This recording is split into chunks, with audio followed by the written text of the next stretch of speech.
మన తెలుగు బుల్లితెరపై ఒకప్పటి సీరియల్ అయిన మొగలిరేకులు ఆ రోజుల్లో చాలామంది ప్రేక్షక ఆదరణ పొందిన సీరియల్. అయితే ఈ సీరియల్లో హీరోగా నటించిన ఆర్కే నాయుడు గారి అసలు పేరు సాగర్. సాగర్ గారు ఆ రోజుల్లోనే తెలుగు బుల్లితెర పైన ఒక డైనమైట్ హీరోలాగా యాక్ట్ చేసేవాళ్ళు.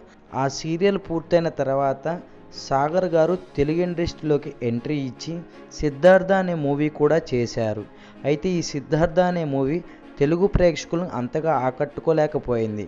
ఆ తర్వాత సాగర్ గారు ఎటువంటి సినిమా షూటింగ్లు కానీ సీరియల్ షూటింగ్లో కానీ పాల్గొనలేదు. సిద్ధార్థ అనే మూవీ ఆఖరి సినిమాగా మారింది. సోషల్ మీడియాలో అప్పుడప్పుడు తరచుగా తన ఫ్యామిలీకి సంబంధించిన పోస్టులు చేస్తూ ఉండేవాళ్ళు. అయితే ఈ మధ్యకాలంలో సాగర్ గారు సోషల్ మీడియాలో చాలా యాక్టివ్గా ఉంటున్నారు.